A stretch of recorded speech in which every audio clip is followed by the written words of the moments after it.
Hey, everybody. I was adjusting the wheels on my chair to suitably play well with my mic. We'll see how this goes. I've been doing this for years, folks. I've been doing this for years. I'm still figuring it out. All the little things. I had to get some balm, people. I had to get some balm, some lip balm, little Carmex. I'm going to do a lot of talking over the next, 90 to 120 minutes. So I had to, I got my waters. I got half a coffee. I've got 2 peach Kroger seltzers. If you have not treated yourself to a peach Kroger seltzer, you're slipping. So check that out. Everybody, listen, welcome. It's episode 50 of the Adam Makes Beer podcast. My name's Adam. Here's the deal, everybody. Jump on that YouTube page, click that playlist tab, and check it out. I have just changed the playlist name for the Ultimate Brewery Tour thing. Maybe that's I don't know what it's called. I don't know what it's called now. Actually, I can actually go look. Let's see what it's called now. It is called now Breweries Unlocked Inside the Process. That's right, baby. That's right. Check that out. I got new stuff coming out in there. Dig it up. Lots of good information. So check it out. Reminder that this is my full-time job now. Full-time gig, baby. Trying to bring you educational brewing content. So if you are getting value and have the means, I know times are lean out there, people. So if you have the means, please consider a channel membership for less than a cup of coffee a month. I'd appreciate it. Shout out to all my wonderful channel members. You help to keep the lights on around here. Also, I appreciate when you share my content on Instagram. That's a big, big thing. Last month, I talked about all the work I've been doing on Instagram. I'm still figuring that stuff out, piloting different ideas, and yeah. So it is a big help when you share stuff and save stuff on that platform. So very much appreciated. What else? If you are a brewery in planning or not, and you're in need of some consultation services, and I'm talking about specifically somebody coming in and working with you hands-on with your equipment, helping you tighten up your quality and efficiency practices, hit me up. Shoot me a message on Instagram, on LinkedIn. I also have my one-pager linked in there that shows some of the services that I provide. Let me know. All right. Listen, we got a lot of exciting stuff coming up, people. I don't know if you've heard, but it's almost CBC season. Heading to CBC this month, the Greater Lafayette area breweries have I have something exciting for you. It's time to explore and win a scavenger-style raffle where you'll discover amazing craft beer and have a chance to score big prizes like $1,000 in a Blichmann gift card, supplies, swag, and more. Swing by Blichmann Engineering headquarters from April 26th through the 28th. Grab your swag bag and get your first raffle ticket. Then visit participating breweries to collect more tickets and boost your chances of winning. Once you've got your tickets, drop them off at the Blichmann booth. 701. Now, I've got something wrong here, folks, because my other notes say it's 7001, but I'll double check. But it's in the range, right? At CBC, which is April 29th through May 1st, for a shot at the ultimate prize package. Make sure to follow Blichmann Engineering on Facebook, Instagram, and X, as all the details will be dropping soon. Sip, explore, and win. Let's make this a CBC to remember. Speaking of CBC, it's going to be fun, baby. It's going to be good. It's going to be good. So shout out to Blichmann. They've got all the gear you need. You want proof? Starting a brewery is a big step. Blichmann Engineering is here to help. Since 2006, they've equipped hundreds of nano breweries for success. Their new 3.5 barrel Pro Surface electric brewing system cuts maintenance and saves at least 30 minutes per brew day with powerful under kettle heating. From 1 to 15 barrel brew houses to keg washers and grain mills, Blichmann has what you need. Ready to go pro? Contact Phil or Tom at proseries at blichmannengineering.com. Blichmann Engineering is a proud sponsor of this channel and loves to help brewers at every stage of their journey.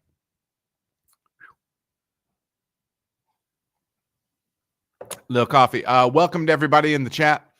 Make sure to pop in, say hi, tell me where you're listening from. We love to see you in there. But first, tracking and managing the financial health of your brewery is a primary pillar of success. Check out my boy David Lentz at Brewed Fiscally. This man has the industry experience and skills you need so you can focus on growing your business. Bookkeeping, fractional CFO support, financial management system design, business plan review, hit up your boy. Check him out at brewedfiscally.com or shoot him an email at david@brewedfiscally.com. He's good people. I talked to that fair complected man just the other day. You know what I mean? Staying in touch. See now he's out there crunching the numbers. Crushing the numbers, crushing. Just recently, I'm working on this bit where I try to convince people that they used to call me the Vice, both because I was crushing it and because I'm dangerous to have around. That's something I'm workshopping though. Okay, so don't. I wouldn't go out there and try to use that in the streets, as they say. Okay, that is something I'm workshopping. Adam Makes Beer News. CBC prep has begun. I don't know about you and how winter affects you, but ladies and gentlemen, I'm on a full UFC style weight cut. There's going to be a montage of me wrapped in towels, lying on the floor crying. And it's going to have nothing to do with the weight cut. But yeah, I realized that all the clothes, all the shirts that I want to be able to wear for CBC barely got smaller over the last handful of months. So trying to lean out, man. I don't want to have to buy new gear, new branded gear for me to go out there and try to do my thing. But man, it's been a little hit or miss around here because we have had some beautiful days here in greater Cincinnati. We've had some beautiful mid 70s, sunny.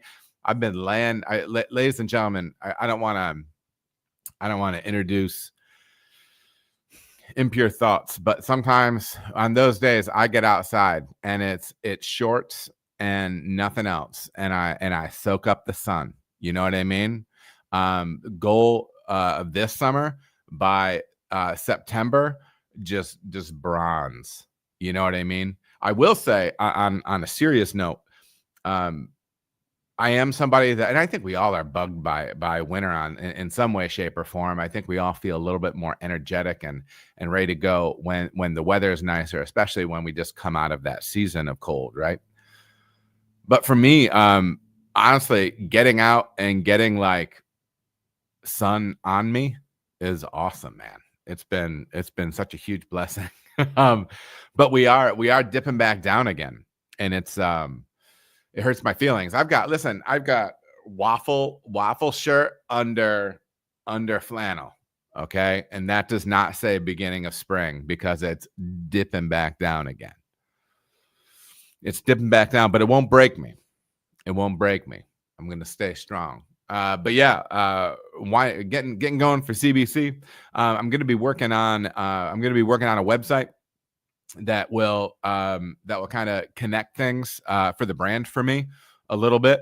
The value add for all of you is going to be I'm going to be throwing up some essentially blog material that will be based off of some of the video work and interviews that I've done. And the upshot of that is some people like to read as opposed to being video people. And also, I feel like it might be a little easier to, I don't know, kind of not alphabetize, but, sort things out by topic. I think that might be an interesting thing because over the last, coming up on, golly, it's going to be 3 years in May. So that's pretty cool. But over the last 3 years of making content, there's a lot of stuff in there, and there's some stuff that's pretty good. I was just flipping through some of my stuff that I did with Palmer. Really a lot of fun, really good stuff. So I'm going to be working up a blog section on that. It's going to be a place where I can officially show like what I do as a brand, as a company, as Adam Makes Beer. So obviously I'm always going to be doing the educational stuff, but it'll be a better way for me to communicate what I offer as far as marketing services with the, behind the scenes brew day stuff, and, a good outlet for blog stuff, for contact. So yeah, that's something I'm going to be working on, but it's a skill I need to learn. So I'm going to be working on that. What else? I did mention that, I am going to be, no, I didn't mention this. I'm going to be doing a meet and greet with the good folks at Blichmann on the floor of the CBC. The floor keeps coming up here. A theme is developing. Let me pull the specific date for you in time. We are looking at Wednesday, April 30th, at 11:30. Come hit me up and say, hey.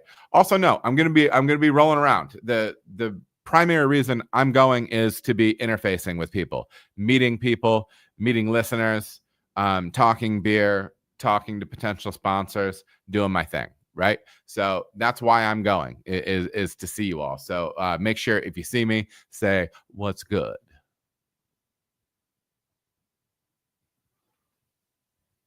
Something that was really fun over the past month was I was able to get into Rheingeist and do, I think, maybe my longest brew day facility tour video that I have done yet. Man, I had a blast.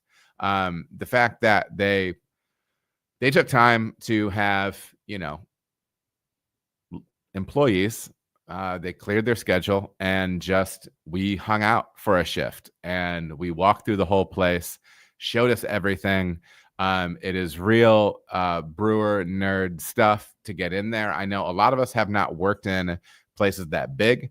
Even if you have, everybody has different layouts, different ways of doing things. They've got a very, very cool system there. So you do not want to miss that video. I had a lot of fun making it, and I think it turned out really well. As always, make sure to share that with other industry folk or people you think might enjoy it as well. I do have some more in-brewery content coming up. I am nailing down a couple of dates with some more stuff, but I am also digging into doing some distillery stuff.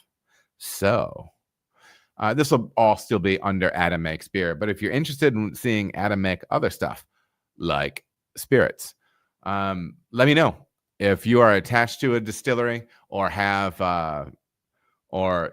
some connections or have somebody you think I should reach out to, it's obviously easier for me to be hitting up people somewhat in the area that I am. But ladies and gentlemen, I basically live in bourbon country. So a lot of places might not be too far away. So if you know anybody that might be a good fit, let me know. We got Jamie Tripp in the house. Hello to you, Mr. Tripp, my man. It's good to see you, Jamie. Hope everything's going well. I hope it's warming up a little bit up there, because I know all those breweries, all our beloved breweries out there, get a little more business when that weather heats up. So hopefully you're starting to experience that. Hopefully everything's well on your side, Jamie. What else? Distillery stuff. I did have a little break with weekly podcasts. I think it was pretty short. Maybe I just missed a week. But if you have not caught my conversation with Sarah Nadeem of Misfit Brewing, it was a lot of fun.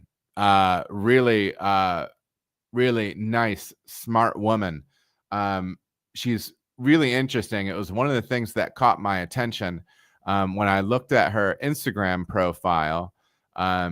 She is a cancer researcher by day and a brewer by night and weekend.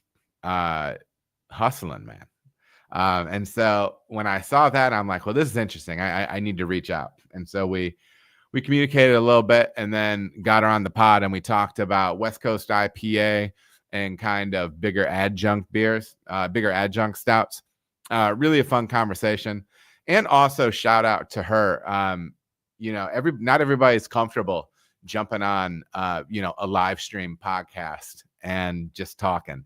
And she did a great job. I know some people, I've had some people that I've interviewed be nervous about stuff like that, but we try to make it laid back and conversational. So I'm extra appreciative because I know she's a little concerned about that. Hopefully she doesn't mind me mentioning if she ends up seeing this, but just a great talk. So you're not going to want to meet that. You're not going to want to miss that. So yeah, there's that. And what else? What's up in the chat here? Jamie, we just suffered a freezing rainstorm and power out for about 50 hours. Oh no. We are all okay. Fermenters rose less than 2 degrees F. So the beer is all okay. Just got power back and getting kitchen back in order. Oh, Jamie, that's the worst, man. Hopefully the walk-ins held up well. I'm not sure what things are like there as far as, the type of food you're bringing in, but that can be a real heartache. I will say, if you haven't had a big power outage like that before, just double check everything. Keep an eye on that chiller for a while as it starts bringing your glycol back down. Be really mindful of that. Just be mindful of everything around the brewery that has electricity touching it to make sure that it's operating the way it should and whatnot, because you never know. I've had some rough goes as far as electricity in the brewery before with storms. When I was at Cartridge, for some reason, we had power outages like all the time. It was nuts. And maybe I just don't understand how infrastructure works, but that was a pretty big project, because it was the old Peters cartridge factory, powder factory. And, like the construction on it was a big deal. Like the place was vacant forever. And it seemed like power there was an issue. So, but anyways, yeah, I've tasted some of that pain before, and it's no fun. So, glad to hear things should be bouncing back over there. And Jamie says we make all our food from scratch, so there is not too much ever on hand. We'll be good. All equipment is being closely monitored. My man. Good to hear, Jamie. Good to hear. Good to hear. Let's see here. April Career Corner. Not a whole lot as far as this goes this month. Excuse me for just a second. I'm going to mute while I cough.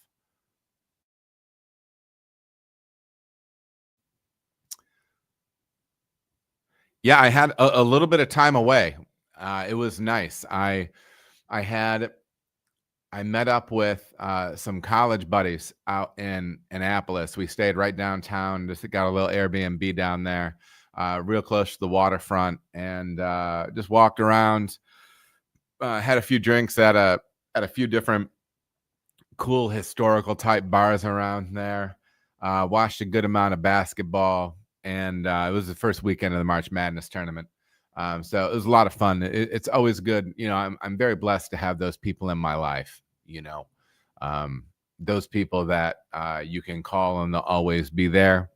Not just, good friends, good people to spend time with, but actually, people of character. that look out for you. So been very blessed in that way. And so I was able to go out there and do that. And then on the drive back, I met another buddy of mine that was heading back the other direction, and we took our kids to do an overnight college visit. So that was a longer weekend. So I feel like this week or last week into this week has taken me a little bit to get back into the flow of things, but getting back into it, lining things up. The Cincinnati Business Podcast interview that I did just dropped, and that's an interesting one. If you wonder what it's like trying to operate something on the content creation side. And there's probably some carryover just to business in general, the way you approach your career. But if you're interested in that, Cincinnati Business Podcast has an amazing podcast studio downtown Cincinnati, and you can see it there. Their editing, their audio, their video, all killer stuff. You're going to want to check them out, especially if you're local and are looking for a way for your brand or your business to have its own podcast. They have all those services. So very cool stuff. So check out Cincinnati Business Podcast on Instagram, on YouTube, and all the podcast channels, and check out your boy on it. You know what I mean? Check me out. It was fun. Actually, I'm wearing the exact same shirt as I was then. I mean, different undershirt, but whatevs, you know? What else is good, peeps? I went from whatevs to peeps. Ladies and gents, I think that's it. I think we're getting ready to get into these cues now. If you find yourself in the chat and you want to drop a question, do it. Get in there. Drop some questions for me. We've got a fair amount of stuff pre-planned, but get in there anyways. And also let me know where you're hailing from when you do. It's always fun to see that. First question comes from Francis on Instagram. For carbonating beer in the keg with sugar, do you need headspace like you do in a bottle, or no? The answer is yes. And let's dig into a little bit why. So this question applies both on the pro side and the home side.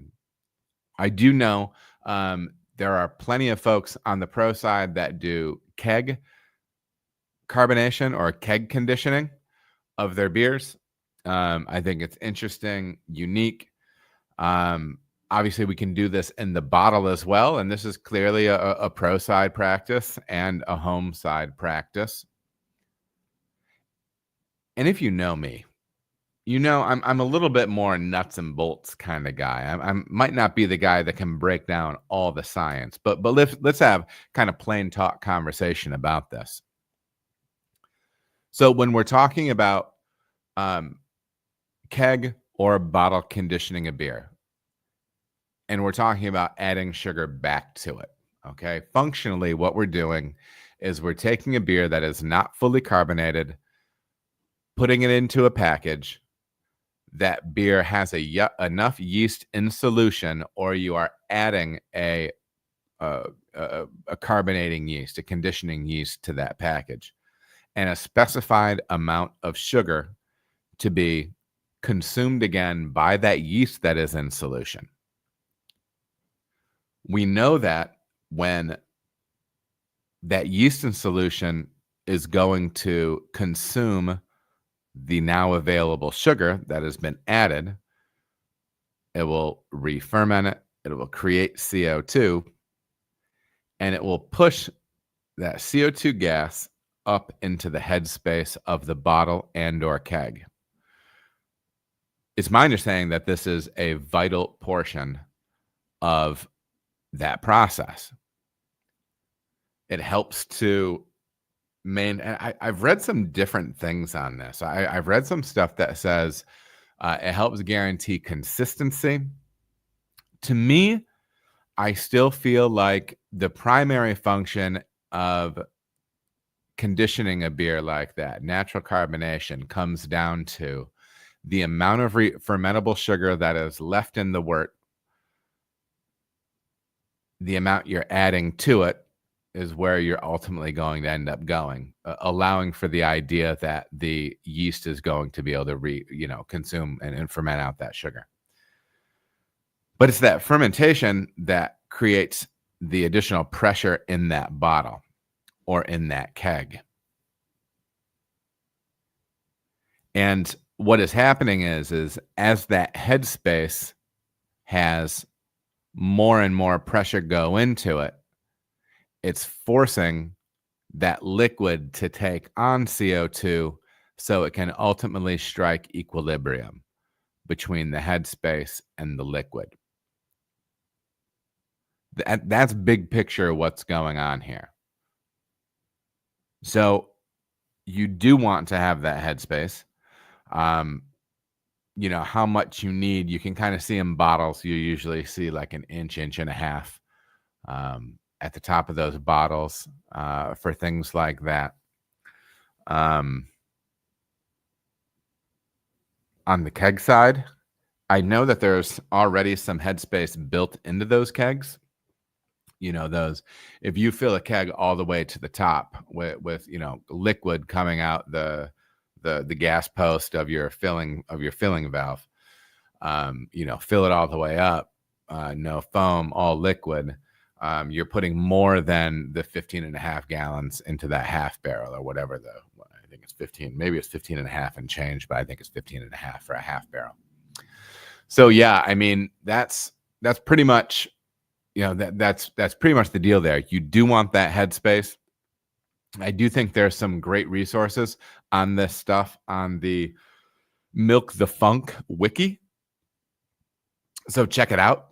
And there might be some, I know there's some more science out there on this too. Again, that's not what comes most natively to me. But yeah, that's kind of my take on it. I do think you want to be using a calculator for priming, sugar, X, Y, and Z. If you are going to be, make sure that, your beer is fully fermented before you're adding more, because you can come into a situation where you're adding too much, little things like that. But that's pretty much my take on that, Francis. I hope that helps.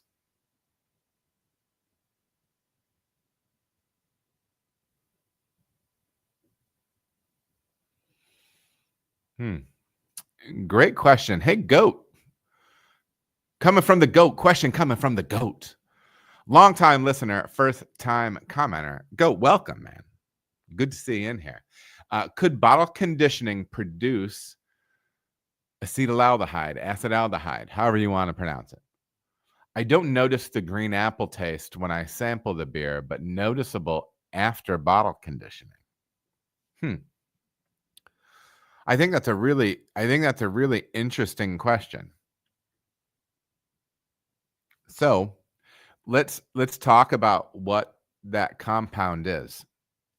To the best of my knowledge, acetaldehyde is a precursor in forming alcohol.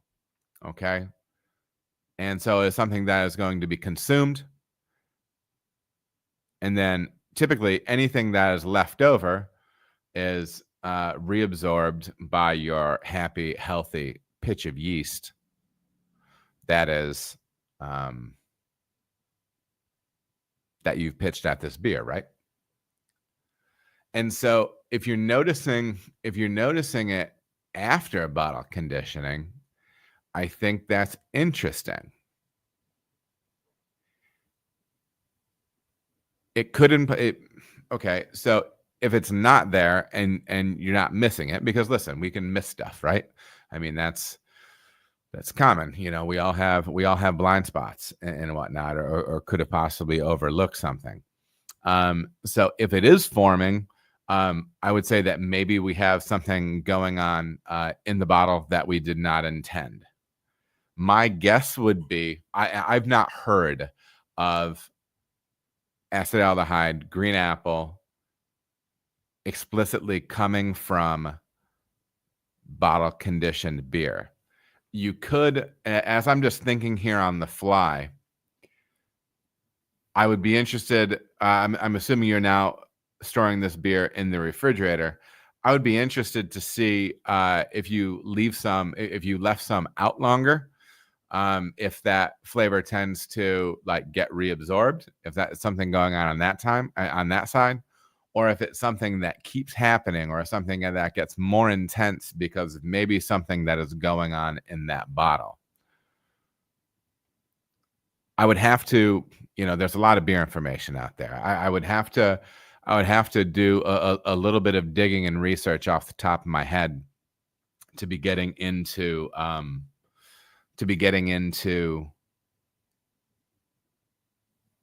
how much, acetaldehyde could be coming from that late portion of the process, and what microbiologically it could be linked to, if there is a microbiological link. But yeah, that would kind of be where my mind goes with it.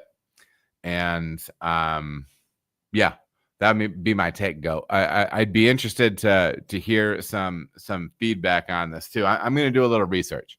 If I got that question ahead of time, I would have been able to dig a little bit, but I might anyways after this one, because I'm interested. But I hope there's a little nugget or two for you in there that can help out with that.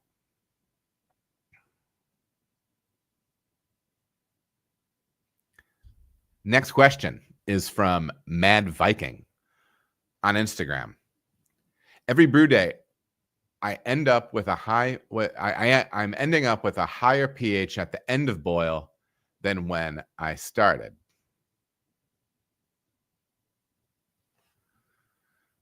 My mash pH is 5.2. And then he said in another message that sometimes it ends up as high as 5.7 by the time he's done with his boil. And we shot some messages back and forth about this, and let's kind of brush through some of that stuff and see what we might be able to troubleshoot.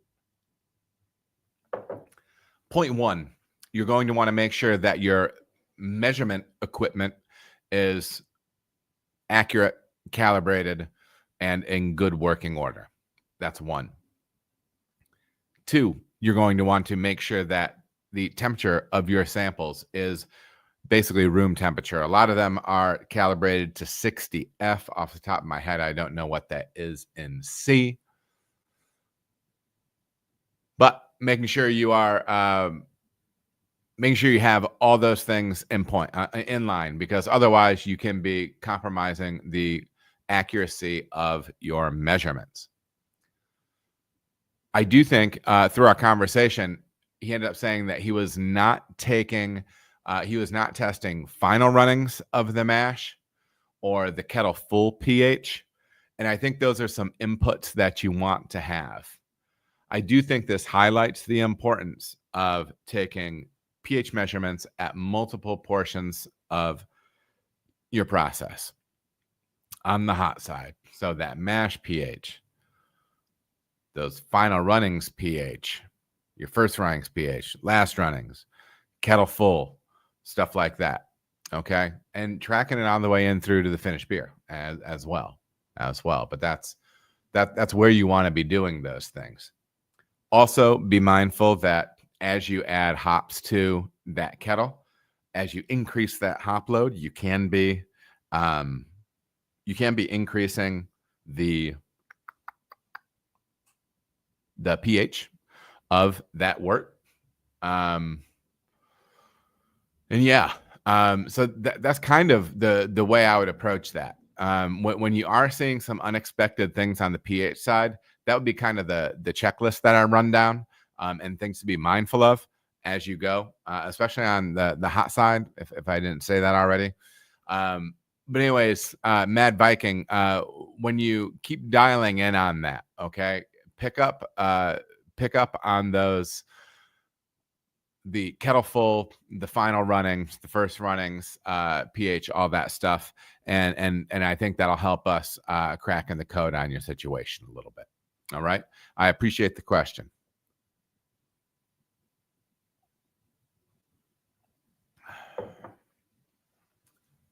Next question. Actually, Goat just mentioned it's conditioning at the moment around 68 degrees F. I will let it be for a couple weeks longer. Thank you. And throw a couple, throw a bottle in the fridge and mark it when you threw it in the fridge, and then give it a couple weeks, give it a month, right? Maybe a couple bottles like that. And so you can kind of create some different things, and you can, try to do some triangle tests or whatever. That might be an interesting way to go.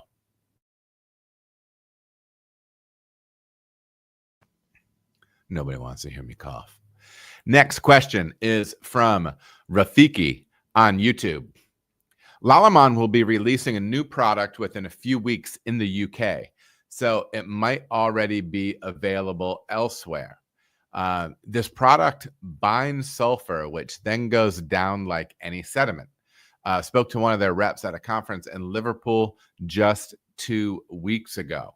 Dude, that's super interesting. I know we've been looking at more and more products, whether it be like on the enzymatic side or like an ALDC thing that prevents or can prevent to help to prevent diacetyl formation in your beer, different things like that. I do think it's interesting that more and more stuff like this is coming out. I did some research on this, and I wasn't able to find anything. I'm hoping to touch base with. I've been trading emails with them. I'm hoping to touch base with them at CBC. One, to find out some things around this, because I think it's an interesting product. I know if you listen to the podcast that I did with Richard Priest from Escarpment, which you should if you haven't, because Richard is a wealth of knowledge. You should check that one out. And we talk primarily that, in a lot of cases, or maybe almost all cases, sulfur is a result of insufficient nutrition on the hot side. So, we kind of see this downstream issue, but really it's an upstream thing that needs to rectify it. So I'd be interested to see what this compound, what this thing is that Lallemand has developed, so I can understand how it works a little bit. If anybody has information out there on it, I would love to get my hands on it, or even just a name for what the product is. But yeah, any sort of deep dive stuff on it you can do and get my way. I'd appreciate it. You can message me on Instagram. My email is floating around out there. And there's also, you shoot me a message on Facebook, because we have people over there too, or LinkedIn, baby. So many channels. But Rafiki, I appreciate you bringing that up, and super interested to dig into that once I get more information. Ladies and gentlemen, we get a wide range of amazing or interesting usernames on this channel. Next question comes from Butthurt Nerd on YouTube. I don't know why that makes me laugh, but it makes me laugh. The internet is silly, There's a comment on a snippet. I believe it was a short cut out of the Cartridge Brewing Brew Day with my dear friend Big Rig Josh.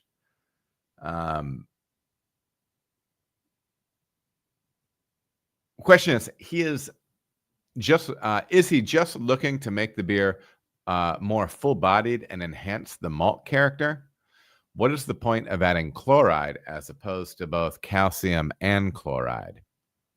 So this is a good question, Butthurt, and it really opens up the opportunity for us to talk about kind of the role of those two compounds in the brewing process. And I think that brew day that I do with Josh is interesting, because he's kind of riffing on this concept of, he's introducing some cold IPA concepts with some, and when I say cold IPA, I mean high level of adjunct. in his case, rice. And along with some hazy concepts as well. And those things might seem, counter, they go against each other. They'll fight each other. But, from a stylistic standpoint, it doesn't matter. It matters what you taste in front of you. So he's leveraging different techniques. And so one of the ways that he's kind of leveraging a hazy technique here is he's specifically going heavy with his chloride. And so, yes, he is looking to increase the perception, the smoothness of the malt character, the roundness, the softness of the beer by having an elevated level of chloride in that beer. The reason he is not using, and I'm going to assume when you say, he said, what is the point of adding chloride as opposed to both calcium and chloride? We can talk about this in both ways because he does two things. The reason he's leaving gypsum out, which would be calcium sulfate, is he doesn't want a ton of sulfate. There might be some sulfate in this beer. I don't remember off the top of my head. So that's why he's focusing primarily on the chloride. He also mentions in this video that he is using kosher salt in the kettle. And that might be specifically what you're asking, because he said, as opposed to adding both calcium and chloride. The reason is he has a goal of not putting more than 100 parts per million of calcium into this beer from his water, right? So that's what he's doing. That's what he's leveraging, because he's leveraging sodium chloride in the kettle, table salt, if I'm remembering that compound correctly, but I think I am. So that way he's adding some sodium and some chloride as opposed to some calcium chloride. So stacking more calcium, right? So that's a way of stacking more chloride into that beer and being able to go very, very chloride heavy. Okay. So that's why he's doing that, BHN. I'm just abbreviating Butthurt Nerd down in case you weren't keeping track at home. But that's the idea. He really wants to emphasize that without pushing the calcium too high and or the sulfate too high. So that's why he's going hard in that direction. Butthurt Nerd, thank you for the question.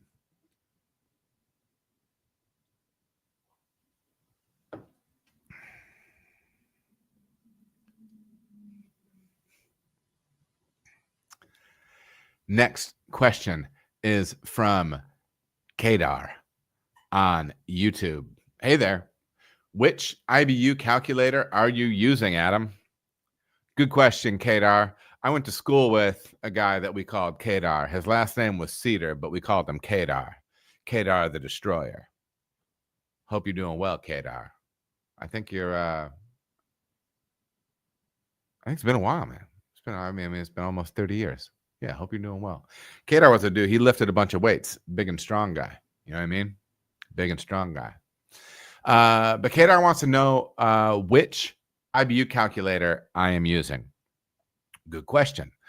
I actually had to go look it up. I was pretty sure that this is what this is, but the preset in Beersmith is Tinseth, and I have been using Tinseth for some time. I think the biggest thing when it comes to IBU calculators, they're not necessarily gospel, right? They're not necessarily foolproof. I think they can be very, very accurate for what I'm looking to do, especially with my 60-minute, my boil editions, my bittering editions, my ArcWorld bittering editions. Hops that are going to be boiled for 60, 70 minutes, whatever. I feel very good about what I'm going to be getting out of it from there. I do feel like that the closer I slide to flame out, the less reliable those numbers get. For instance, I used to make an IPA when I was at Cranker's Brewery in Big Rapids, Michigan, the city with no pity. I used to make an IPA there called Professor, and that beer was in 15 barrels, 4 ounces, a handful of Magnum at 60. And then it was over a pound per barrel in Whirlpool. Okay. And we had that lab tested, and it came out low 60s in the IBU department. I feel as if, though, if you just tasted that beer, it probably drank closer to 35. I personally find that the more I slide that hopping load closer and closer to flame out, especially in flame out, I feel like I get about half the impression that what the calculator tells me I'm going to get is. Okay. That's just the math that I do in my mind. And that's what I find to be true in the glass. Okay. You can have a beer that reads 120 IBU, but it tastes like half that in the glass. Okay. A lot of that comes down to how the beer is structured. But yes, to answer the question directly, I'm using Tinseth. One thing I will do is I think Beersmith does a little bit better job of calculating those Whirlpool editions. I remember what I used to do back in the day for Whirlpool editions, because I was using, I think when I started on the pro side, I might have still been using ProMash. I could be wrong. But I used to have to fib and tell ProMash that those Whirlpool editions, especially on the pro side, the larger volume side, 15 barrel side, that I was telling it was a 20-minute edition. And then it would get me closer to what it would actually represent in the glass. But as far as hop calculators go, be aware of what it's doing, what it's telling you with your late editions. And because if you're doing a big fat IPA late hopping edition, it is going to give you something. So if it gives you 0, it's not telling you the truth. It's not doing what you want it to do for that. Okay. But big picture, I think it's just best to stick with one, pick one and stick with it, and then make adjustments from there, right? Create a standard, stick with it, and roll with it. I think that's the best way to go when worrying about your IBU calculator, okay? That's my take on it, Kedar. Hope you're well and brewing good beer.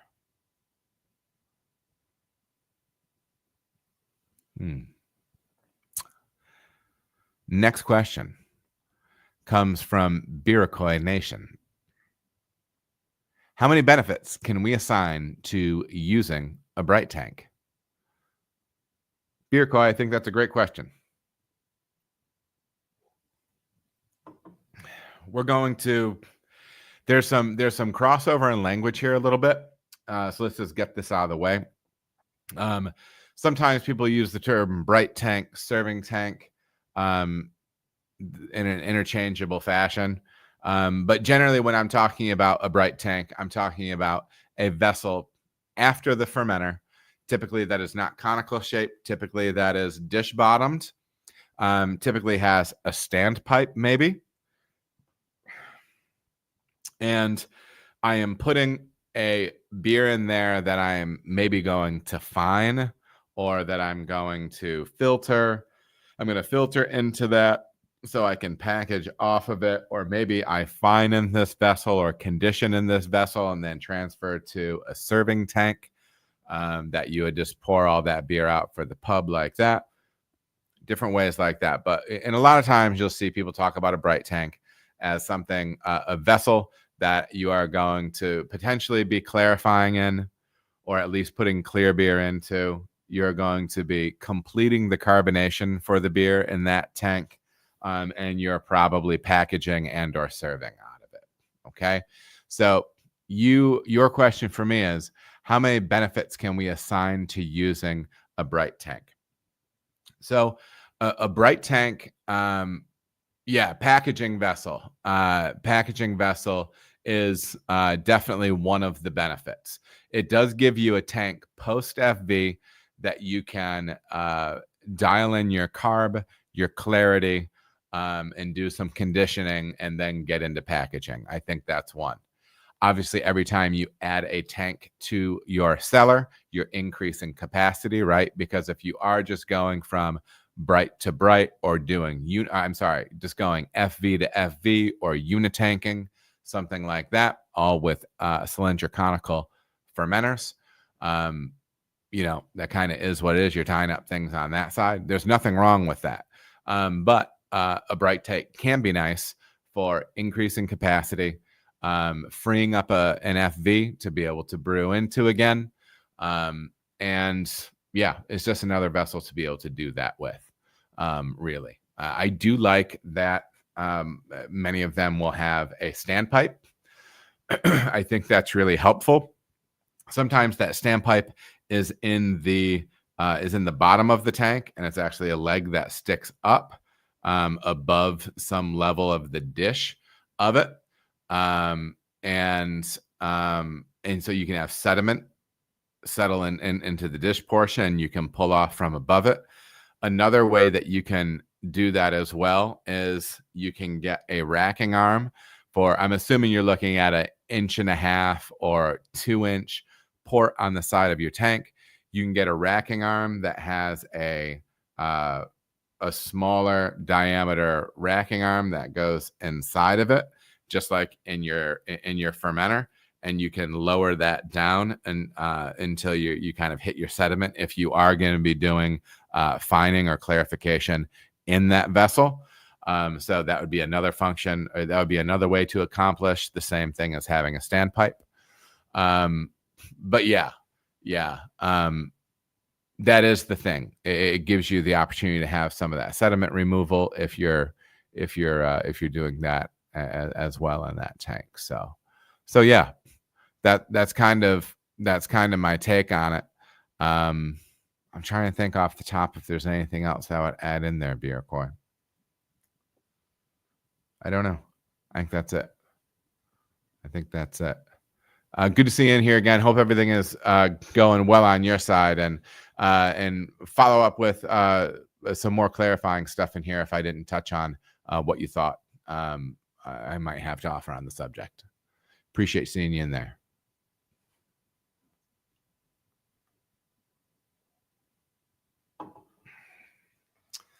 So Death Kid on YouTube. Again, these great names on YouTube. Death Kid on YouTube.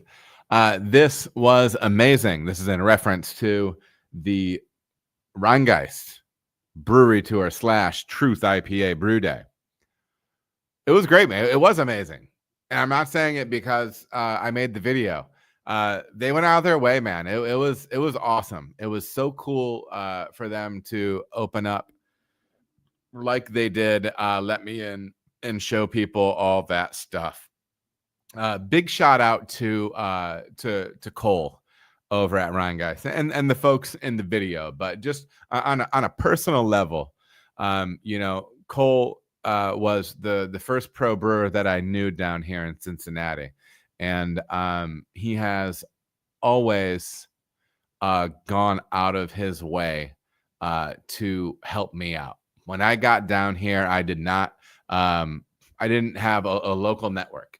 I didn't have a local network of brewers, and he's got a lot of experience, a lot of different type experience than I have.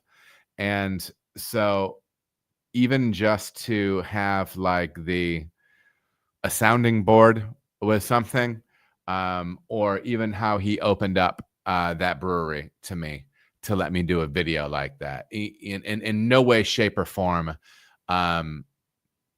In no way, shape, or form did he need to do that for me. They're a real business that has things to do, and they went out of their way to hook me up. So yeah, that's why I say that it was amazing. But Death Kid, this was amazing. I love seeing all the work and cool machines behind the food. Remember, what we're making here is a food product, right? I wanted to clarify. Do all their beers go through all 3 filters? So remember, when we went into the cellar there, fascinating stuff. They have a decanter Very few people have decanters. They have centrifuge. They have just added also sterile filtration. So they kind of have 3 tiers of what they can be doing on the mechanical side for making these beers clearer. If I'm remembering correctly, the sterile filtration is just coming online. So it's not something, I don't think, where there's a lot of stuff on store shelves that have run through that. I do remember them saying that the decanter is going to be handling everything that's in the FV. So it is going to be handling stuff like trube matter, cone, stuff that's coming out of the cone, stuff that's settled out in the cone, dry hop matter, all that stuff, and turning into a really dry cake and dropping it out of that machine. It's so dry that they actually have to add water back to it so it can be pumped and handled from a process standpoint. And then that liquid can then go through the centrifuge to kind of polish, if I'm keeping this all straight in my brain, to kind of polish that beer. You wouldn't want to be putting all that stuff through your centrifuge. But your centrifuge, again, is taking the next level of solids out. And I think for some beers, maybe beers that are going to be brilliantly clear, I can think specifically about maybe a beer like Cincy Light. I'm assuming you would see maybe Cincy Light go through that, ultimately that sterile filter that they have. That filter that can even pull out microbiological things, right? So super interesting. Again, it's super beer nerd stuff. It's super brewer nerd stuff or process nerd stuff, right? But that video is chaptered out. It's close to an hour and a half, and you can jump to that section. Check it out. This is the first time I added chapters to a video of mine. I finally figured out how to do that. Again, remember, everybody, I'm close to 50. All right. It's all new to me. It's all new to me. So anyways, you don't want to miss that video. And that is what they have best that I can understand with kind of those 3 phases of mechanical clarification at Rheingeist. So I appreciate the question, Kadar. Was that Kadar? No, that was Death Kid. Death Kid. Let's see what's up in the chat.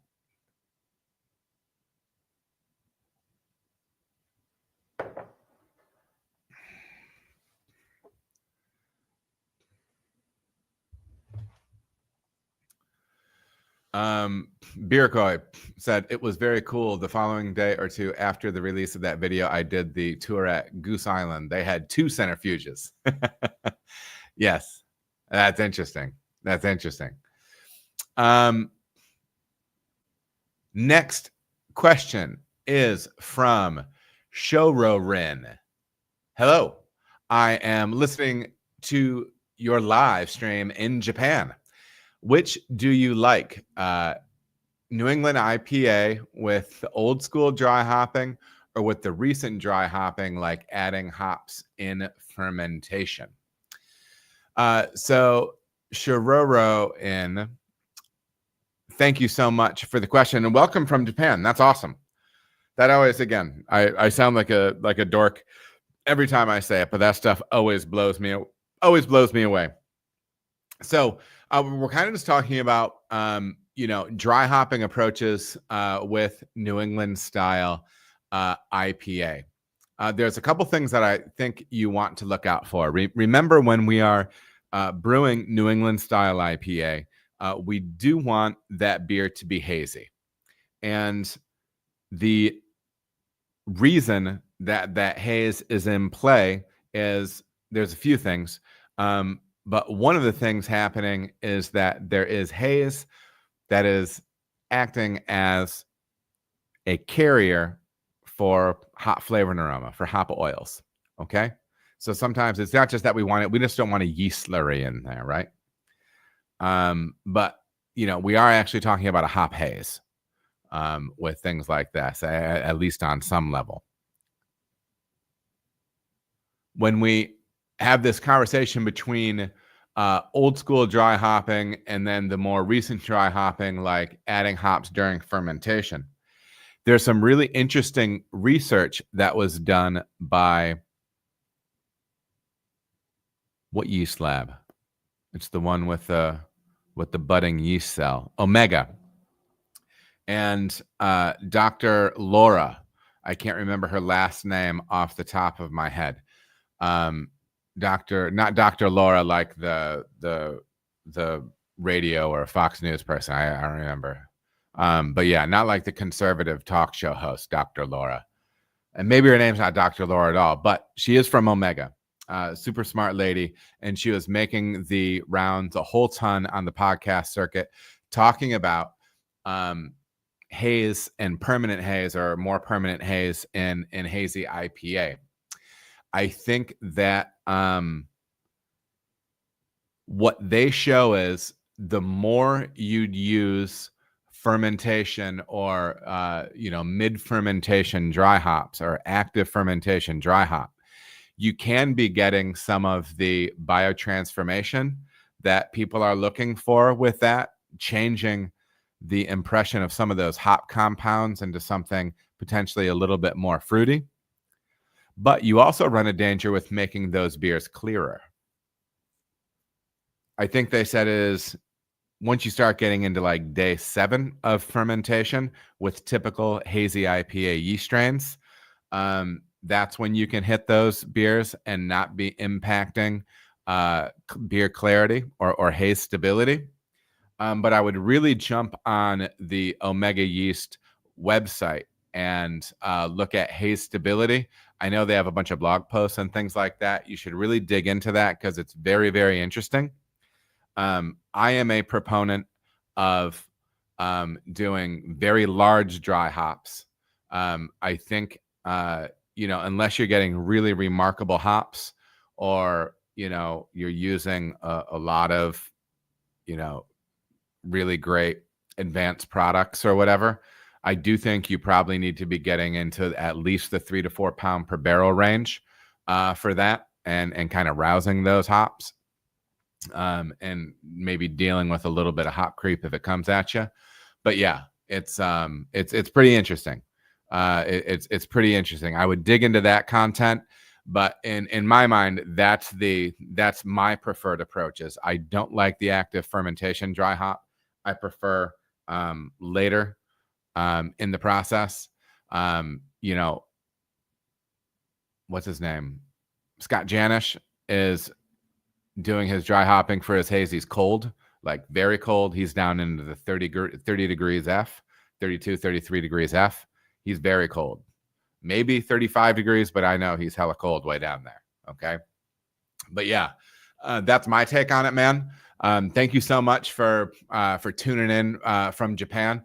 I don't know why that always finding out where people are like that. It always lifts my spirits. It's always so cool to see. It's humbling to think that there's people all over the place listening to this stuff. So anyways, great to see you in the chat, and I hope to see you in some other ones. Keep dropping questions if you have them in the future.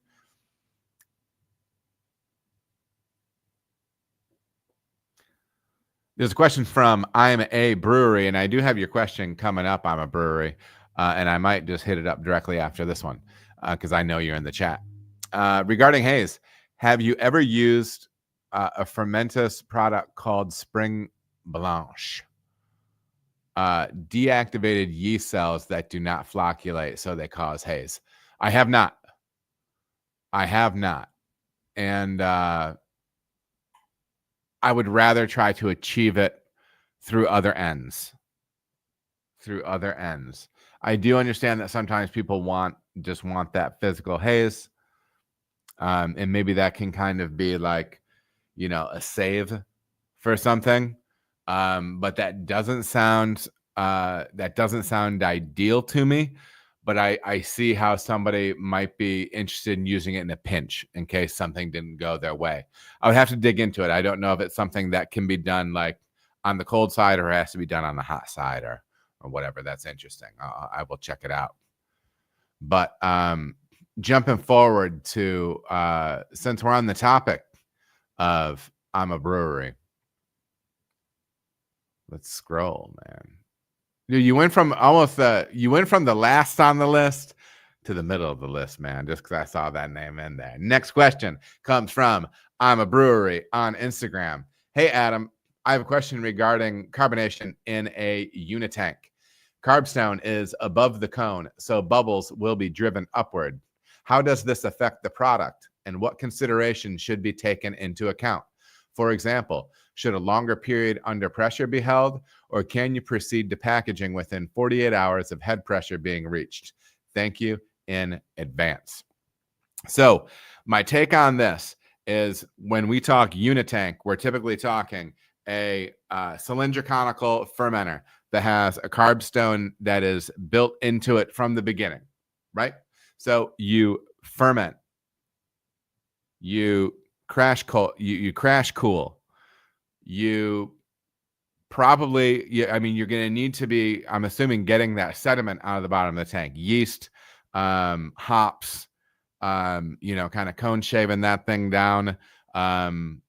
You know, that's more like that. Specifically, that term means kind of up at the beginning of fermentation, but really making sure that you're dropping what you can out of the cone of that tank, probably injecting some sort of liquid fining agent into it and rousing it, and then letting that settle, and then maybe blowing that off too, and then packaging off of that. What you would need to do is you want to be using an appropriate measurement tool for measuring your CO2, either a ZOM and Nagel carbonation thingy, or like one of the $15,000 to $30,000 CO2 measurement devices. More of us than not are going to be using the ZOM. So what you would do is when you have that beer, obviously cold, because you find it and you find out how much CO2 is left in it, that is when you would start injecting gas into that thing.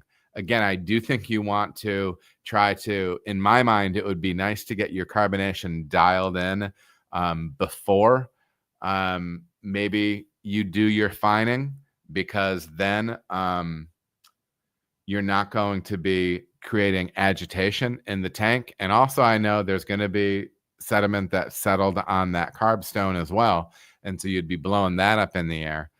So that would just be my take, is get that carbonation dialed in up front and then fine it.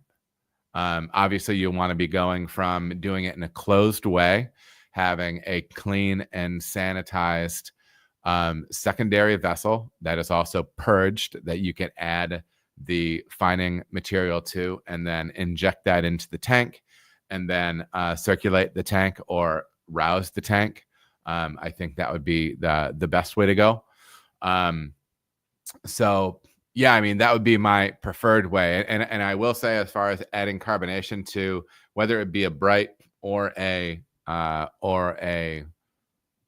unitank, I prefer to not bleed and feed, meaning pushing gas in through the stone and then blowing it off at, 12 or 15 PSI or whatever you're blowing it off at, and just ripping gas through it. I do think if you're doing an IPA and you smell that gas blowing off the side of it, coming out of that CIP arm, you're going to be smelling hops. Maybe you can touch it up a little bit like that, but I prefer to try to hit that by keeping it a closed system. So that's just my take. So yeah, so to get you directly to your answer, I would get that carbonation right with as much solids out of the tank as I can, get my fining solution in there, circulated or roused, and then as soon as that tank is clear enough for you to be able to package it, rip it. So that's what I would do with that. I'm a brewery. Good to see you in the chat. We got some bright tank stuff today, huh? Who knew? Who knew? Yeah, Beer Koi. Janish was my inspiration for high percentages of oats. Yeah, man. That Janish book is great. If you haven't read it, you're doing yourself a disservice. Strong words. Hot takes. I thought this wasn't a hot take show, Adam. Hot takes today. All right? Hot takes today. I have some hot takes that I'm sitting on, by the way, right now. Okay? As the channel grows, and it's actually been interesting. So the chat today is like nice and normal. Like I have normal people in here saying stuff. I've had some people in some of my interview live streams saying wildly inappropriate stuff. And I'm not trying to be like pearl clutching or whatever here. I mean, we can take some jokes, we've had some characters in the chat before, but like it's one thing to kind of be like, walking the line, but I've had people saying like inappropriate things about guests, and that really surprises me. And again, it's the internet, and maybe but I haven't had that happen on like the streams before, so it has been a little bit of an adjustment. And also, all right, I said it's not a hot take thing, but I have been surprised of late where I've gotten negative comments in the past, but I don't know if it's because I'm creating more content now, more people are seeing it. But it's interesting to me how I've gotten some nasty stuff, not from like anonymous type accounts or people that only have a first name on their account and you can tell all they do is kind of spam. But I've had some stuff come from people that are like, they have like legitimate resumes, like big time resumes. And I think it's really interesting. And I'll be honest, it doesn't feel great. You know what I mean? And I know I'm putting stuff out on the internet and that's what happens. And it's not that I'm naive, but I am human and it doesn't feel great. Now, again, 99% of the feedback that I get is awesome. But it is weird when it comes from like really established, like basically it's always like older dudes. I don't know why. Now I know I'm approaching 50, but I feel like it's like the generation before me of brewers. But they don't like what I'm doing. They don't like me or something. It's a little odd. But anyways, I know it's the internet, and it's something that I probably got to get used to. But yeah, that has been a weird thing to me. Like, it's really surprising to me, and I'll be honest, I've been thinking about it while I've been like answering questions today, like because some of the people that have had issue with some of the stuff that I do, like they're more educated than me and they have more experience, and it does make me, like, it has been in the back of my mind while I'm answering questions for people today that, I'm not the smartest brewer, the most experienced brewer, you know what I mean? But, like the whole point has always been like, I do have experience and it does have value for some folks. So I'm going to try to share it. And then I also like try to bring other people that bring other things to the table, different things than I do. Right. So, I don't know. I do think it's weird, and it's been, it's been a weird one. And especially because I know I'm going to go to CBC and like, I know what these people look like. You know what I mean? And I'm assuming they know what I look like because my stupid face is all over the internet, in the beer space. And so, I don't know. That seems weird. Seems weird to me. But anyways, that is what it is. I don't know if that's a hot take or not.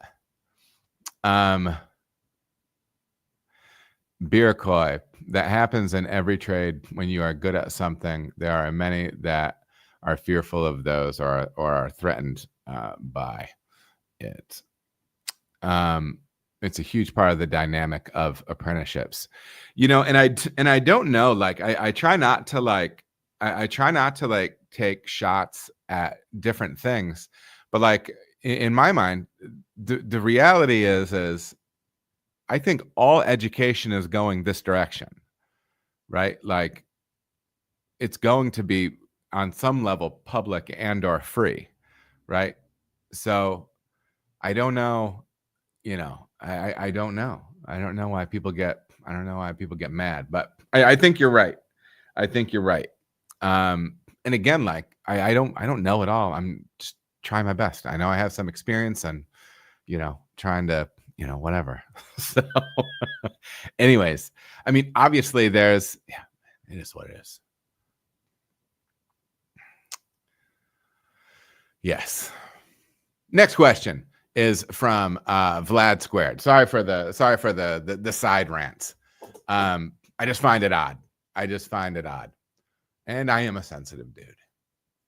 Next question is from Vlad Squared. If you thought that you were just dealing with Vlad, you weren't. Vlad Squared. You've been squared. Any thoughts on harvesting warm? We're talking yeast here, folks. We have some IPAs that we like to dry hop warm and would like to harvest them first. Yeah, I get it. There are some interesting things out there. Actually, we're going to hold on to a second. I'm going to try to, here, let's mute for a second. If you're watching the video, you'll hold on.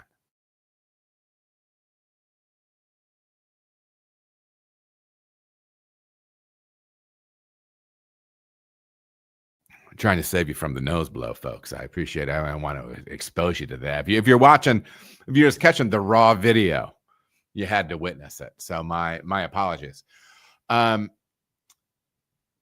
So I am going to be talking to Jessica Young. I don't know if she prefers to be called Jess. I've seen a few different things. There's going to be some cool stuff, some cool content coming up, kind of surrounding some of these things. But they want to harvest their IPA warm. Yeast harvest their IPA warm.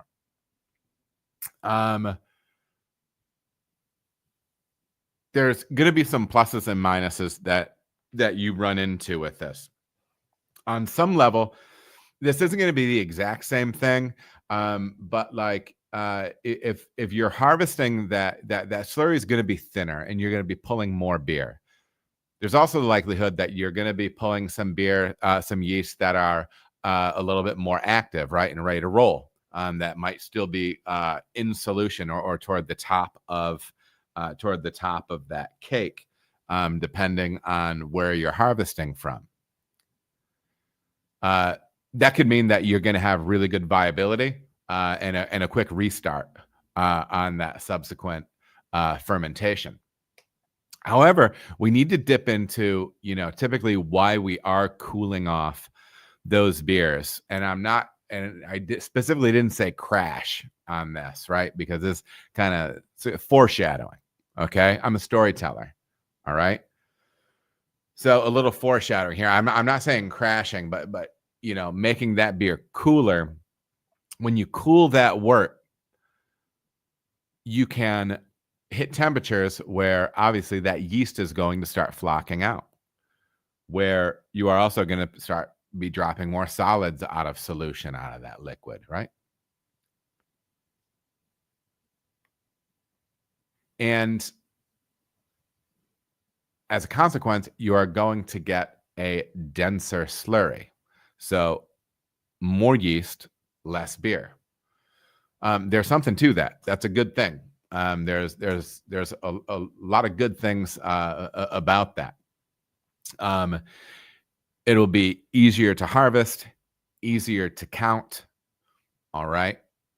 And especially when you standardize that process, meaning you're doing X number of days at this temperature and then you're pulling your harvest.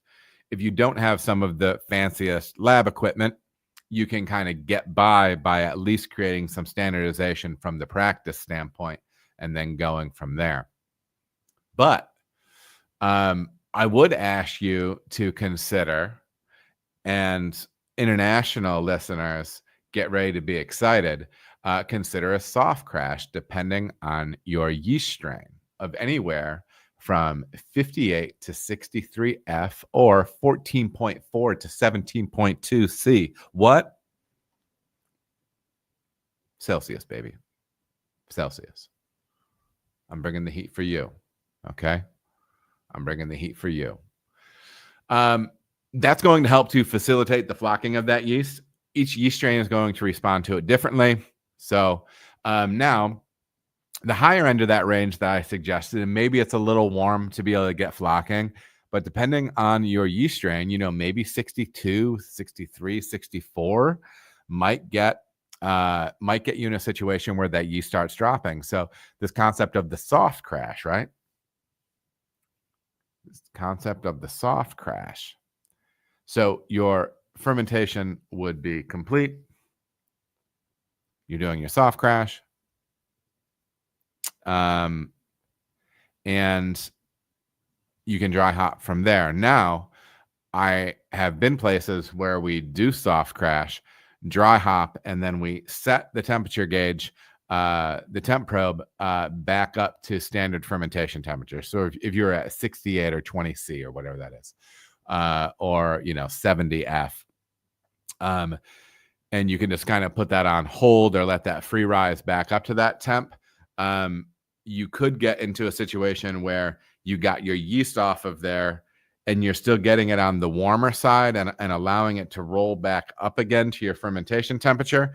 If it wants to do that, might help facilitate knocking out any hop creep that might happen, or diacetyl related hop creep issues, right? It could actually let you run all the way through that to hit terminal again and then go from there. So it might kind of be best of both worlds. Again, be mindful of hop creep and potential diacetyl production here, also CO2 production here. But that's what I would ask you to consider, Vlad. I think that might be a happy medium, and it might get you back into that range where you want to be with that warm dry hop.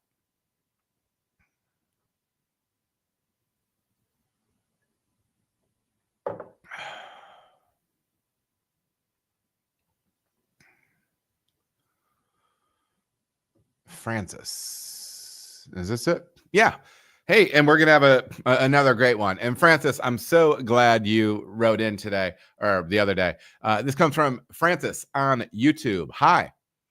How can I make my mash out temperature when I cannot warm my mash tun? Sorry for my bad English. Francis, first of all, your English was great. I could read your question and I can give you my take on this. It's always so wonderful when I get questions in. Never worry about how your question comes across, especially when it's coming from another language. I'm beyond impressed because my language skills aren't where yours are. So killer job on the question. This is something that it's kind of on the fringes of my knowledge. I haven't done this a lot. We're gonna talk about this conceptually though.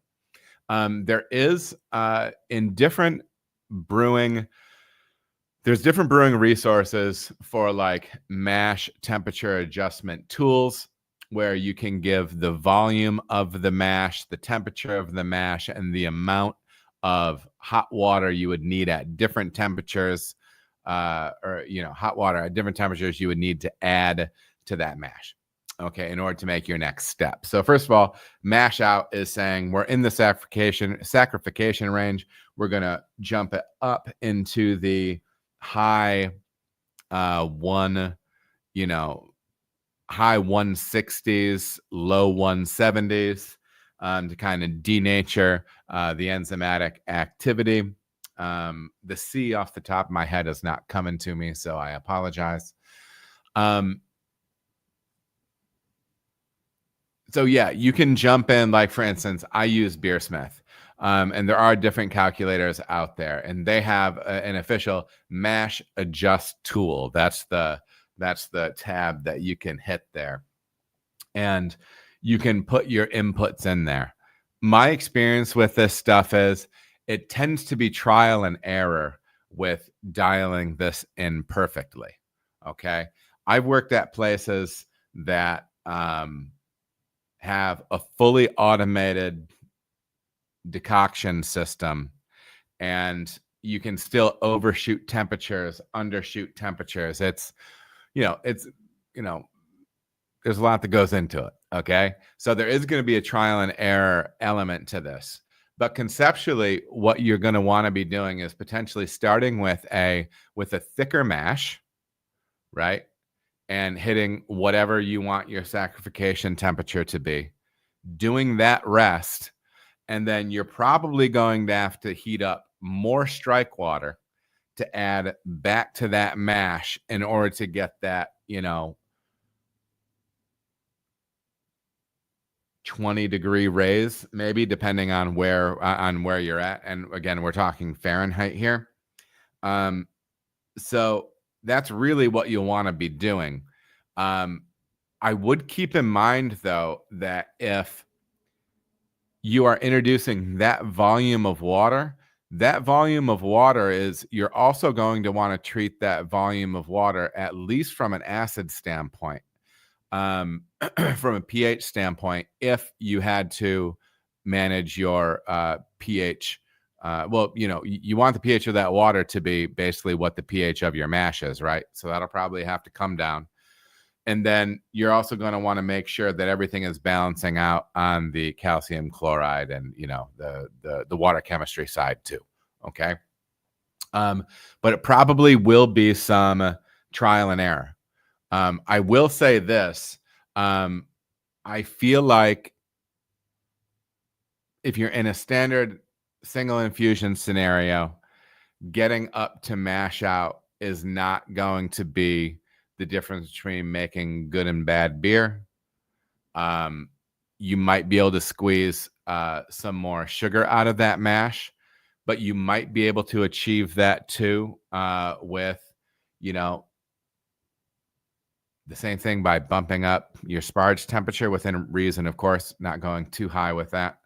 But yeah, man, I don't know. That's kind of my thought with it. I haven't played with it a lot because I tried to do it back when I was homebrewing, and it was so frustrating to not be able to hit those numbers because I'm very meticulous. And yeah, that always bothered me. So I just haven't played with it a lot, but that would be my approach to it. And I'm hiccuping like crazy here. Appreciate the question and hope that helps you out some. So yeah, cheers, man.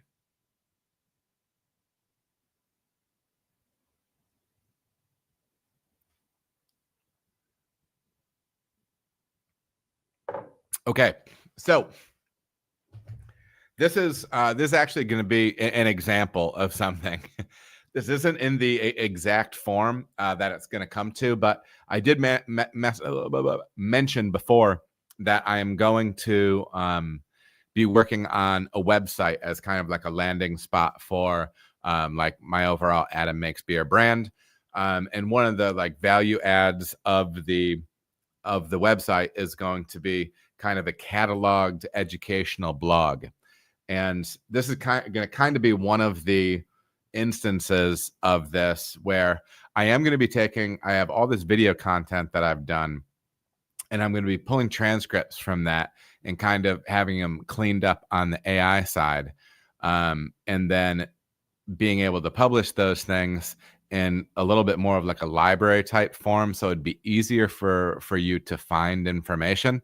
And some people are, text readers as opposed to video watchers. So I actually leverage that to have the answer for this question right here. So D. Fitzger on YouTube asks, any thoughts on using phosphoric acid over lactic for getting the desired pH? I found it to be better for that crispness that you can get from soda and translates well with light lagers. First of all, I would say if you're enjoying what you're getting out of that, keep running with it. All right. I think that's great. That's always my take. If you're loving the final product, keep doing what you're doing. Okay. But it reminded me of a snippet from an interview that I did with John Palmer. And so I'm going to read a bit from this, and we'll see if we can wrap this whole thing up. The reason I'm reading it is most of it's John talking, and so it's worth it. John's a great guy. Phosphoric acid is quite neutral in terms of flavor. Since its main component, phosphates, are already present in malt, adding it doesn't introduce any additional flavors. This makes it a straightforward choice when you want to avoid any unintended sensory impact. Lactic acid, on the other hand, does have a distinct flavor. Depending on its production method, it can sometimes carry a buttery aroma or other subtle characteristics beyond just lactic sourness. While some beer styles can handle it or even benefit from this complexity, in others, it might be undesirable. Many brewers prefer lactic acid because it contributes a more natural flavor to beer. However, if a significant acid adjustment is required, phosphoric acid may be the better option to prevent unwanted complexity. One challenge with phosphoric acid is that it can precipitate calcium as calcium phosphate, which can be problematic for water chemistry. If used in small amounts, it primarily increases phosphate levels in the mash. But if used more aggressively, it can raise calcium phosphate. But it can also raise calcium phosphate solubility, allowing calcium to remain in solution. For those using phosphoric acid to adjust mash, brewing liquor, or sparge water, it's generally best to acidify to at least a mid-5 pH, ideally around 5.2, to ensure calcium remains in solution. I piped in. I've experienced these challenges firsthand. When I brewed in Michigan and later in Southern Ohio, I encountered high alkalinity water that quickly led to scale buildup. At one brewery, I was adding up to 600 mils of phosphoric acid to a mash, sometimes even more, just to bring the pH down to target levels. This raised concerns about switching to lactic acid, specifically whether such large additions would introduce unwanted flavors into the finished beer. And this is where I think the real nugget that came from John was on this. A general rule of thumb is that when total alkalinity as calcium carbonate reaches 250 ppm or higher, excessive lactic acid use may result in detectable flavor impact. The threshold for perceivable lactic flavor is typically around 300 to 350 ppm of lactate anion, if I read that right. For brewers working with highly alkaline water, a 50-50 blend of phosphoric and lactic acid can help mitigate the downsides of each. So when we say blend, we're not saying blend the acids, but use them in conjunction, okay? Because honestly, I don't know enough about chemistry to know if you should be blending the two of them raw together like that. So I just wouldn't. And you know what? There's probably somebody that has a high school level of chemistry knowledge that's chuckling out there right now because I'm saying something that's not true. But just in general, I don't mix stuff. So yeah. But that's kind of my big picture takeaway from this discussion on phosphoric and lactic. If you like what it's doing for your light beers, run it. If you're finding that maybe your water is in that range that we were talking about before, you might want to be splitting it up a little bit. So yeah, interesting takeaways on that. You got to love Palmer for water hot takes. D Fitz, I appreciate the question, man. Cheers.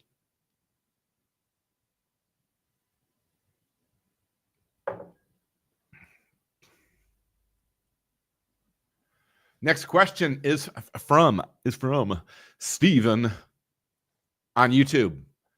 Would you want to use slaked lime in a fruited kettle sour? If you've been around the channel for a little bit, you may have heard me talk about utilizing slaked lime, food grade slaked lime, in bringing up the pH of a finished beer.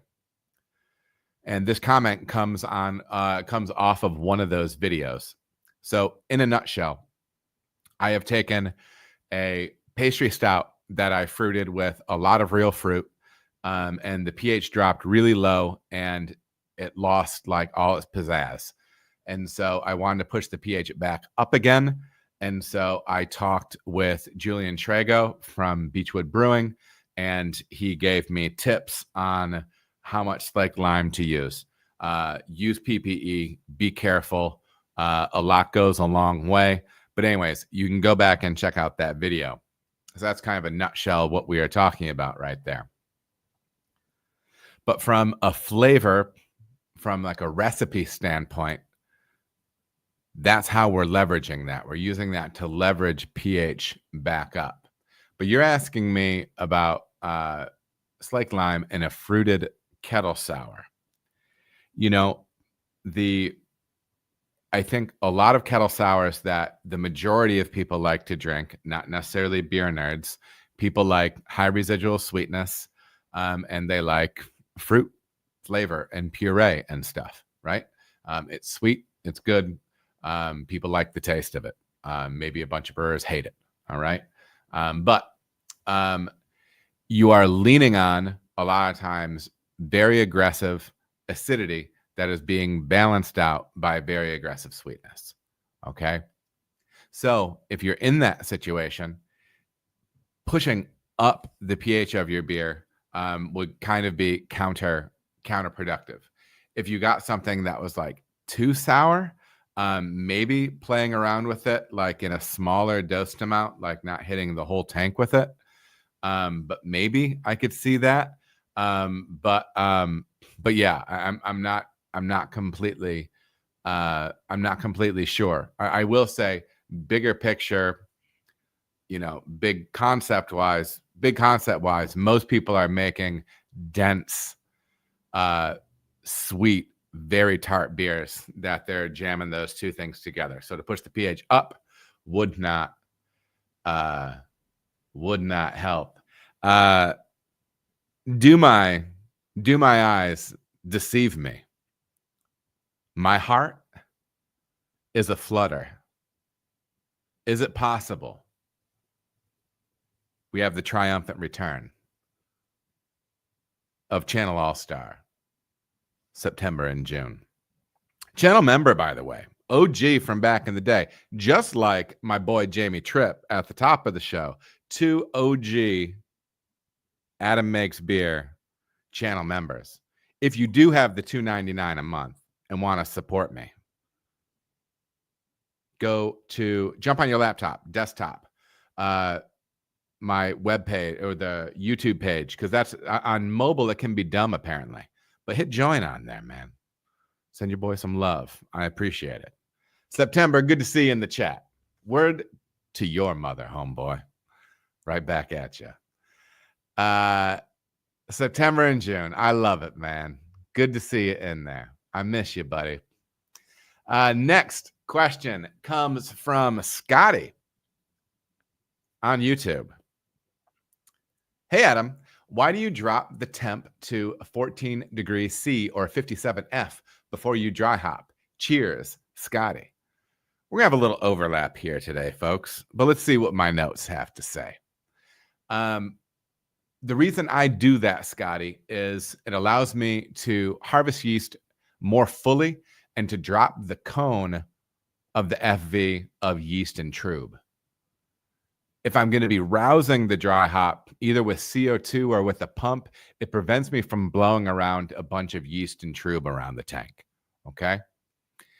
You do want to check out a killer Scott Janish blog on the topic, and it's highlighting some potential advantages of cooler dry hopping. And remember, Scott has continued to push his dry hop temperature lower. And remember, he makes haze boys, all right? He's not out there trying to make Dankalank stuff. He's not out there trying to run West Coast. He wants juicy haze boys. Few notes from one of his blogs on scottjanish.com that you should check out. Cooler dry hopping can favor the extraction of delicate, fruity, and floral hop compounds while minimizing the extraction of harsher, grassy, or vegetal notes. Studies have shown that monoterpene alcohols like linalool and geraniol are extracted efficiently at lower temperatures, enhancing desirable aromas. Okay? There's some stuff that's hotly debated around this. Dry hopping temperature. Oh, if you dry hop cold, it's going to be grassy, X, Y, and Z. Emerging science, baby. Let's all just try to keep learning. Scott's got some killer stuff on this. Scott has some killer stuff on this. So it looks like Scott Janister's blog is kind of the volume of content has slowed. No, that's throwing no shade at my man Scott, which I very badly want to have on the podcast. But I mean, he's running a business. You know what I mean? He's running Sapwood Cellars. Give the man some love. But yeah, dig into that thing. If you don't have, if you've not read that and the other, you need to. One other note from him: lower temps may delay or mitigate the conversion of unfermentable sugar to fermentable sugar as hop creep, right? AKA hop creep. So that's I'm going to be digging into that with Jessica Young. Am I still remembering the name right? Yeah. So for my hop creep people out there, there's going to be some awesome stuff coming up on that. So Scotty, hope that was some help, and I appreciate the question. When am I going to include Gray Line in my travels, Beer Coy? I'm not sure, man. I haven't been back up to the mitten in a minute. I was thinking that, long term, the best thing for me to do is when I do go to do brewery video with stuff, I want to, if I'm going to spend a couple days, it would be best for me to try to get multiple brew days in with people in one trip, because then obviously, it makes it easier on the family. I can get more work done in a more condensed period of time. So yeah, I mean, we'll see. We'll see. It'll be interesting. September and June, are you going to be in Indianapolis next month? Would love to share a few drinks and a meal, brother. Dude, I would love that. Yes, I am. And we're going to have to make some. The only thing with me is my from a dietary standpoint, I'm so restricted. We're going to have to do some research. I only drink liquor, cocktails, and I'm really at a point where when I'm out, I can order steak, salt, pepper, butter, no marinating for the steak, no extra sauces, no fancy schmancy stuff. I'm insanely weirdly clean. And it's a real pain. So we might have to look around a little bit to try to figure out where we can go. But yeah, man, absolutely. I would love to see the two of you if you're going to be there. And if it's just the one of you, I guess I'll see you too. Beer Coy with Gary Line, so I can find it. For sure. All right. I think this name is pronounced Ian. It's IAIN. So I'm going to say Ian on Instagram. Question for your Q&A. What's your go-to mash schedule for the best foam? Any other tips like mash hopping to achieve the best foam and stability? So I dug into the number one source, ladies and gentlemen. The number one source for all of your foam needs is the man, Charlie Bamforth. C-Bam, as I like to call him. I need to get Charlie on the pod, man. If anybody's got the hookup with Charlie, maybe I'm. I mean, he was on the Brewing Network, so if he did an interview with Justin, I'm definitely not too lowbrow for him. So that's a joke. I actually want to interview Justin. I want to do an industry pro interview with Justin over there. That would be fun. But let's talk foam. Bobby, what's good, bro? Good to see you. Dr. Charlie Bamforth, in his book Foam: Practical Guide for Beer Quality, he discusses how specific proteins such as lipid transfer protein 1 or LTP1 contribute to foam stability. Step mashing at lower temperature rests, for instance, protein rests around 113 to 131 F or 45 to 55 C, can promote the activity of proteolytic enzymes, potentially increasing the availability of foam-positive proteins like LTP1. However, excessive protein degradation during these rests might also lead to the breakdown of these beneficial proteins, negatively impacting foam quality. Few more points. Therefore, while step mashing can be employed to enhance foam stability by optimizing protein composition, it requires careful control to avoid adverse effects.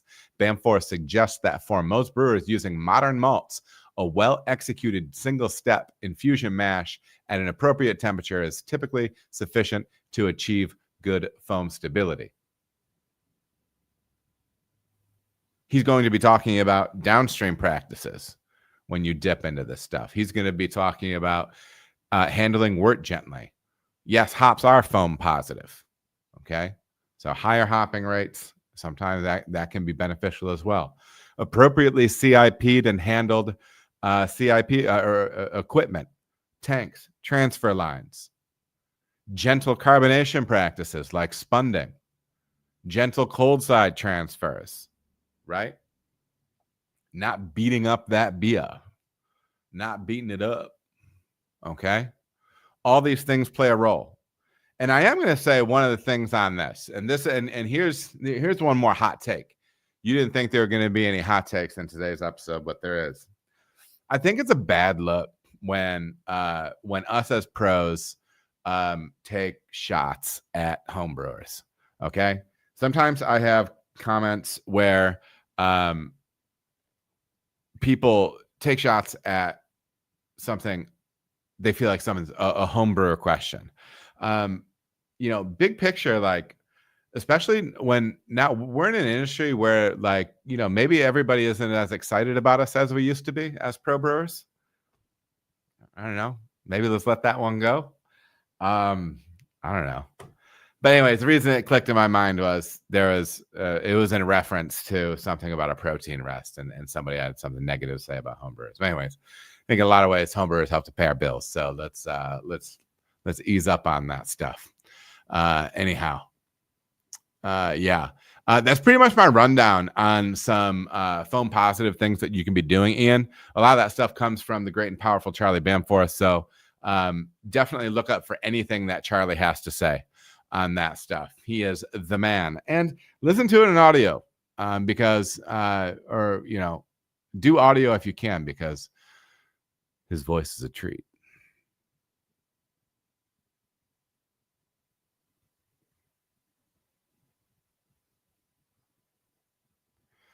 Beer Koi adds, Janice wrote an article about higher oat percentages in the mash for foam and foam retention and yeast vigor. Yeast nutrient almost unnecessarily, according to Janice, around 20%. Interesting. I'm gonna have to dig back on that. I'm gonna have to dig back on the old Jan man. I think me calling Scott Janice the Jan man, I don't think that's gonna help me getting him on the podcast. But come on the podcast. It's the first time I've called him the Jan man. Next question is from the Rizzer. I feel like that might be one of the members of the Wu-Tang Clan. The Rizzer. Hey Adam, hope you could give me insight into something during your next live stream. I have a 7-barrel system. The mash tun has 24 gallons of water underneath the mash grates.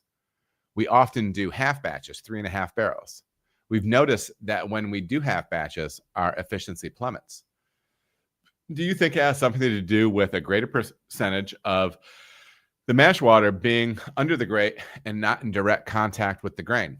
Would recirculating the mash faster, slower, longer, shorter help improve the efficiency? Thanks. Keep up the great work. So I've been thinking on this, and I'm not sure I'm going to have a great answer for you there, Riz. I mean, it really could. I mean, because obviously it's a larger proportion, but really, I mean, it's not making sense to me. It's not making sense to me because I can say that I have done 7-barrel batches on a 15-barrel system, and I haven't seen that.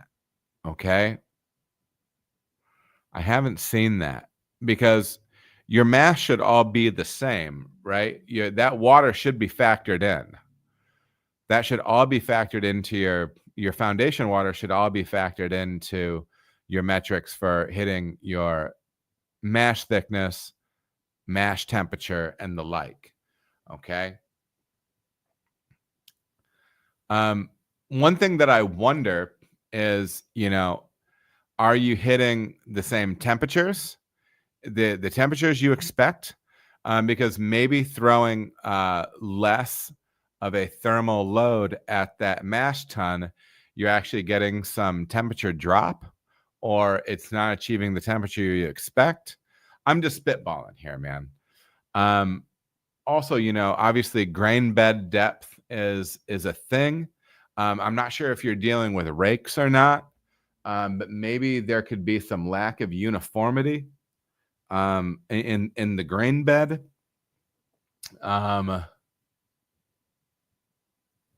And gosh, potentially that you're dealing with different volumes, the recirculation temperature or the recirculation speed that you're doing your Verloff at. Maybe you're compacting that thing a little bit more. I'm not sure. This is where this is where my head goes on all this stuff. My hunch would be is with that grain bed depth getting lower, that you maybe would get better efficiency. Usually it's, the higher you stack that thing up, you're going to start losing efficiency. But yeah, that's where my head is at on it, man. I would check out those points.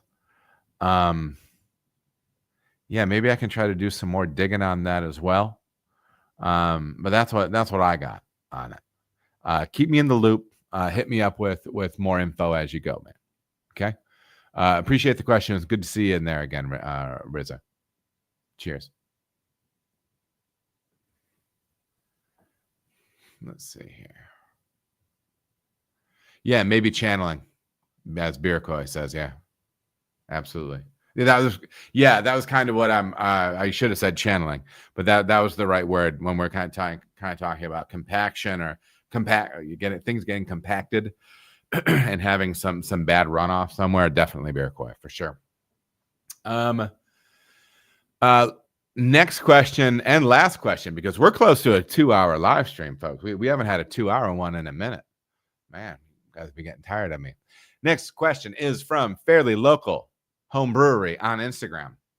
Can I open ferment a lager on a homebrew scale without any ill effects, like picking up infection or wild yeast?